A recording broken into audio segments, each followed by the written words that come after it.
Hey, good morning to everybody. Happy Friday. It's Daryl here. It's 4 a.m. here in Connecticut on the East Coast.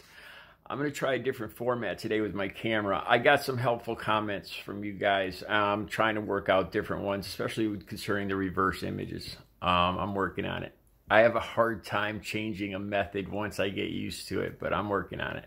All right, I want to talk about Drew Brees, the quarterback who initially spoke out against Colin Kaepernick.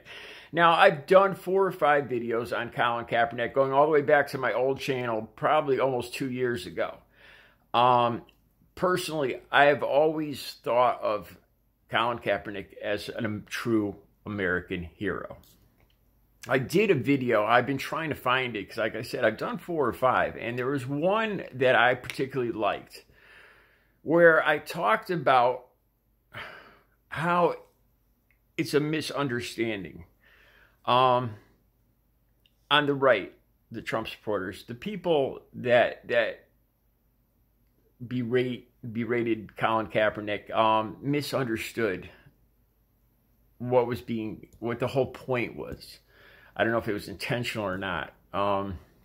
Okay, so Drew Brees, he talked about his grandparents fighting in World War II, and when he saw, these are his words. He said when he saw Colin Kaepernick kneel that he thought about how his grandparents or his grandfathers sacrificed everything for World War II. And I thought about that statement right there. And this whole thing lately with Donald Trump trying to outlaw a certain group who I've come to call the 1/6ers. And I find that ironic too. Now, I don't want to put words in Drew Brees' mouth, but I'm going to guess that he's not a fan of the 1/6ers. And it's so ironic because he talks about with such love and respect for his grandparents fighting in World War II. And they were the original people that fought against the fascism of Adolf Hitler. So Drew Brees, and now he issues an apology, a long apology. And this is the point of the video. It reminds me, I'm seeing this all over Facebook, all over Twitter, and all over Instagram. When I made these videos, starting about a little over a year or 2 ago, with Colin Kaepernick, I was an outcast. A lot of these videos initially got more thumbs down. They got like 3 thumbs up and about 12 thumbs down. I didn't have a lot of subscribers back then. And when I posted stuff on Facebook, I was beaten down constantly. Even the girl I was dating at the time, we would get into arguments. If I just brought up his name and how I felt about him, she would disagree. You know, she'd start talking about the flag and all this stuff. And here's my point. Platitudes. I looked up the definition of platitudes, and I think it fits here. This is where I'm caught in a dilemma. I think some people can change. They see what happened, and some people can have an epiphany. There's people out there, I'm sure, that misunderstood Kaepernick's intentions. The girl I was dating, which is just, she called him a wealthy football player just looking for attention. And why doesn't he donate money to the kids, or why doesn't he do this or that? And she was so wrong because he does all those things. But anyway, you know, there's people out there that can have an epiphany, that can have a moral awakening and realize that what Kaepernick's true intention. And I'll say it again. I saw him as a hero. He had the spotlight. He had the soapbox to stand on. People of his community, people of his race, people that he knew were being beaten and killed by the police. I'm not saying all police, but this is a big problem. And having the spotlight, he took it as a moral obligation to bring this to the rest of the country and say, look, this is a problem. By kneeling during the national anthem, to me, it's a symbol of still showing the respect to the flag, but saying it's like saying that there's something broken here by kneeling. I saw it as a way of still giving respect to the flag. It's not like he turned his back on the flag. It's not like he burned it. By taking a knee and facing and standing and getting up and then taking a knee for the national anthem, to me, it was still a very strong sign of respect for the national anthem. But it was to bring a spotlight to what he felt. He had the attention and he needed to do this. And I thought it was incredibly brave of him to risk everything to do this. I've always looked at him as a hero. Anyway, so on Facebook, I've always taken a beating. Now, on Facebook, not one person, not one single person is speaking out against Colin Kaepernick. All those same people that disrespected me and put up all these vicious memes about Colin Kaepernick and what should be done to him and what a traitor and all this other stuff, and how that son of a bitch should be kicked off the field and all this other stuff. Oh, but not now. Nobody's saying that now. And here's the dilemma I have. And there was an article in The Guardian, too, about this. About companies now that, before were turning their back on Colin Kaepernick, are now giving these platitudes about Black Lives Matter. And I'm torn. Because there are people out there that have an epiphany, that have a moral awakening, and they see what happened with the knee. I cannot watch that video. It's brutal at this point to watch the murder of George Floyd. I can't even watch it. Every time I watch it, I react even more strongly to it. And some people out there saw it, and a light bulb went off. Or maybe they saw the Amy Cooper video in New York, in Central Park, with her dragging her dog by the neck and just lying. And telling the black man, the bird watcher, that she's basically going to lie and use the police against him. There's people out there on Facebook watching this or whatever that could actually have an epiphany, an awakening, and go, wow, there is a problem here. I get it now. I get it. That's what Colin Kaepernick was talking about. It wasn't about disrespecting the flag.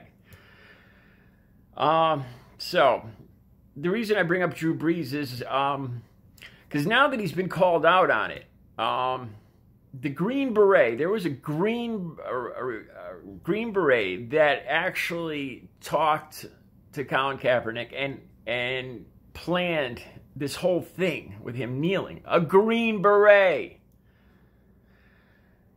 And he wrote Drew Brees. And so Drew Brees put out this apology that he was wrong and he was just thinking about his grandfathers. And I have to wonder, there's going to be people out there. It seems like all of a sudden, nobody has anything bad to say, And there's nothing bad to say about Colin Kaepernick. And that makes, that's great. But I wonder how many of them are just zipping it up. Because right now, with all these angry protesters in the street and all this talk on Facebook about black people being hurt and killed, it's just not cool now. It's not in to diss Colin Kaepernick right now. Got to keep the mouth zipped. See, and these are the same people that were overjoyed when Trump took office because he talks like them. They have this inner racial hatred, and I feel sorry for them. I pray for them. I swear I do. And when Trump took office, they felt like they could let this side of them out, this hateful side. And I think these same people now, a lot of these same people, are the ones that are just being quiet on Facebook, or even more, the ones that are now putting the Black Lives Matter thing out there, being hypocrites, really, just because of what's acceptable. But deep down, I wonder how much of that hatred still exists, and how much of it is just raring to come out but it's just not the time right now. It's those same people that talked about Trump talking like them. We saw it all over. In the last 3 years, I don't know how many videos I've seen or news articles where there was a racial incident with a white person, and then the white person spewed out something about Donald Trump's president now. Like, now it's okay. We can say this. It's okay to hate. And I wonder, how many of those people are just kind of hiding in the bushes now, keeping their mouth zipped, or even worse, pretending. And I don't want to discourage people from having epiphany, from the good people that have realized, the people that have had a moral awakening.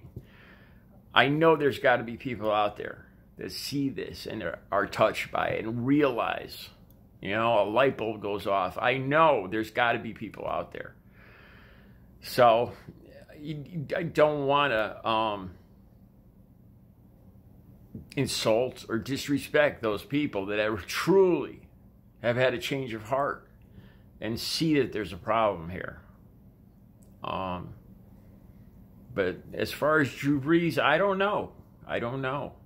When somebody has this like him, he talked. He was all against Colin Kaepernick, and he got called out on it. He had the Green Beret text him. He had other teammates get on him about it. Now he's had a change of heart. He realizes now, that Colin Kaepernick is a good guy. Do I believe that? No.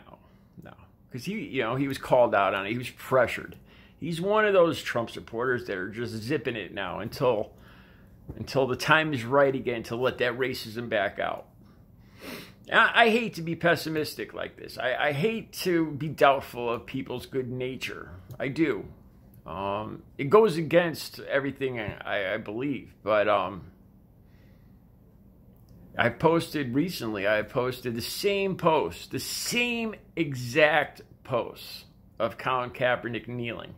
The ones that 2 years ago would have gotten me about a dozen rude comments about, guys just disrespecting, just a rich black guy disrespecting the flag. And now, nobody. Quiet. Crickets. And I'm a little suspicious. I don't think all these people have had this moral awakening. I think a lot of them are just putting a mask on, hiding in the bushes, waiting until the time is right to let the racism back out again. I hate to, like I said, I don't like being that person, that pessimistic person, but I think it's the truth. I wish more people would take a close look at what Kaepernick, his true intention. Put aside your initial judgment and your initial feelings towards him and think about it. Think about what happened to him after that. Nothing good. He got kicked out of the NFL. He was ostracized. Now all of a sudden he's becoming everybody's hero. And I just wonder, I hope that most of them, if not all people, see that they were wrong about him. All right. You guys have a good Friday.